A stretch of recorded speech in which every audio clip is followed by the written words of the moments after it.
అఖిలాండకోటి బ్రహ్మాండ నాయకుడు కలియుగ ప్రత్యక్ష దైవమైన శ్రీ వెంకటేశ్వర స్వామి వారికి పరమ పవిత్రమైన లడ్డూ ప్రసాదం కల్తీ అయింది. ఆ మహాపాపం ఎలా జరిగిందో తెలియాలంటే కాలంలో వెనక్కి వెళ్లాల్సిందే. 2024 కూటమి ప్రభుత్వం అధికారం చేపట్టగానే వైసీపీ హయాంలో తిరుమలలో ఏర్పాట్లు, ప్రసాదం నాణ్యతల మీద భక్తుల ఫిర్యాదులను తీవ్రంగా పరిగణనలోకి తీసుకుంది. లడ్డూ తయారీకి సప్లై చేసిన నెయ్యి నుండి శాంపిల్స్ తీసుకుని జూలై 2024న ఎన్డీడీబీ ల్యాబ్కి పంపించింది. టెస్ట్ పూర్తయి సెప్టెంబర్లో వచ్చిన ఎన్డీడీబీ రిపోర్ట్లో జంతు కొవ్వు, రసాయనాలు కలిశాయని తెలియడంతో ఆ విషయాన్ని ముఖ్యమంత్రి ప్రజల ముందు పెట్టి విచారణకు ఆదేశించారు. రాష్ట్ర ప్రభుత్వ విచారణ మొదలవ్వగానే వైవి సుబ్బారెడ్డి సుప్రీంకోర్టుని ఆశ్రయించడంతో సుప్రీంకోర్టు ఆధ్వర్యంలో స్పెషల్ సిట్ ఏర్పాటైంది. సుమారు సంవత్సరం తర్వాత 2026 జనవరిలో సిట్ విచారణ పూర్తి చేసి రిపోర్ట్ని సబ్మిట్ చేసింది. దీని ప్రకారం జగన్మోహన్ రెడ్డి అధికారంలోకి వచ్చిన తర్వాత తన బంధువు వైవి సుబ్బారెడ్డిని టీటీడీ చైర్మన్గా నియమించారు. ఆయన రాకతో అడ్డదిడ్డంగా టికెట్ రేట్లు పెంచడం, ప్రసాదం నాణ్యత కోల్పోవటం వంటివి మొదలయ్యాయి. సుప్రభాతం 525 ఉంది కదా, 400 800 పెట్టావు కదా, 800 2000 చేయి, 2000 చేయి, 5000 చేయండి. అర్చన ఆల్సో 5000.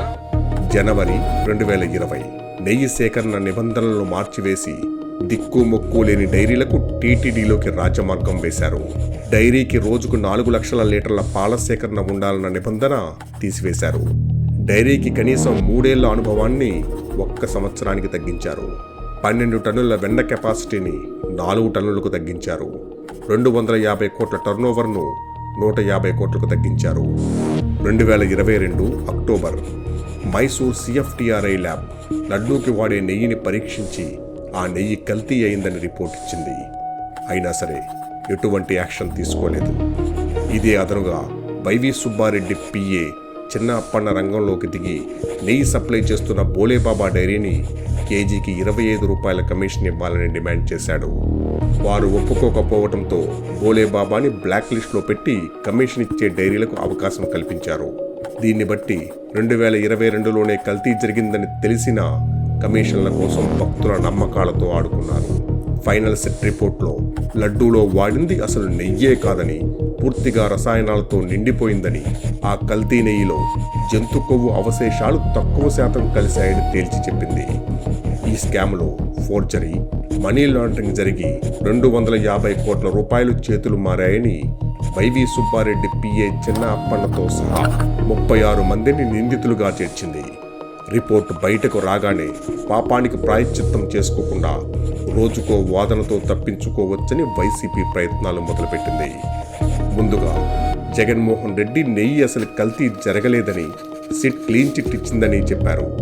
కానీ వైవి సుబ్బారెడ్డి మీడియా ముందు కల్తీ చేశామని ఒప్పుకున్నారు. చార్జ్ షీట్ ఫైల్ చేసిన దాన్ని బట్టి వేరే పదార్థాల కల్తీ జరిగింది, జంతువు మాత్రం కలవలేదు అని చెప్పారు. టాపిక్ డైవర్ట్ చేయడానికి అంబటి రాంబాబుతో బూతులు మాట్లాడించారు.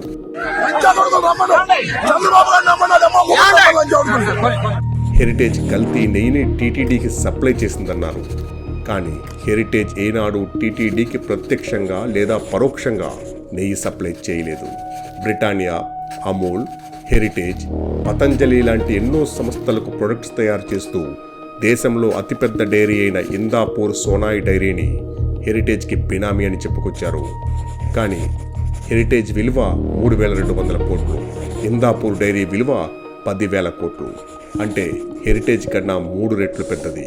బొత్స సత్యనారాయణ గారికి హెరిటేజ్ చీజ్ ప్యాకెట్ ఇచ్చి ఇందాపూర్ డైరీ హెరిటేజ్కి తయారు చేసే నెయ్యి అని చెప్పించారు. నెయ్యి ప్యాకెట్ అది ఇగో మ్యానుఫ్యాక్చర్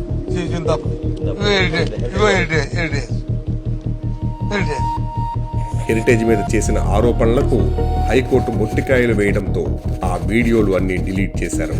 టీటీడీకి 45 లక్షల కేజీల నెయ్యి సరఫరా చేస్తున్న నందిని డైరీకి అసలు కాంట్రాక్టే ఇవ్వలేదని అబద్ధం చెప్పారు. ఇందాపూర్ డైరీకి ఎక్కువ రేటుకి నెయ్యి కాంట్రాక్ట్ ఇచ్చారన్నారు. కానీ నందిని డైరీ, మదర్ డైరీలు కూడా అదే ధరకు నెయ్యి సప్లై చేస్తున్నాయి. ఇలా కల్తీ నెయ్యి విషయాన్ని పక్కదారి పట్టించడం కోసం తన పాపాన్ని హెరిటేజ్ డైరీకి అంటించడం కోసం రోజుకో కొత్త కథ చెప్తూ తప్పించుకోవాలని చూస్తోంది వైసీపీ పార్టీ. ఈ కల్తీ నెయ్యి విషయంలో గమనించాల్సిన ఇంకొక విషయం, టాపిక్ డైవర్ట్ చేయడానికి కాపులైన అంబటి రాంబాబుని, సత్యనారాయణను ముందుకు నెట్టిన వైసీపీ పార్టీ వారితో తన అబద్ధాన్ని ప్రచారం చేయిస్తూ వారిని వ్యతిరేకిస్తే కాపులపై దాడి అంటూ కులాలను ముందుకు తెచ్చి విద్వేషాలను రెచ్చగొట్టి తన పాపాల నుండి తప్పించుకోవాలనుకోవటం అత్యంత దారుణం.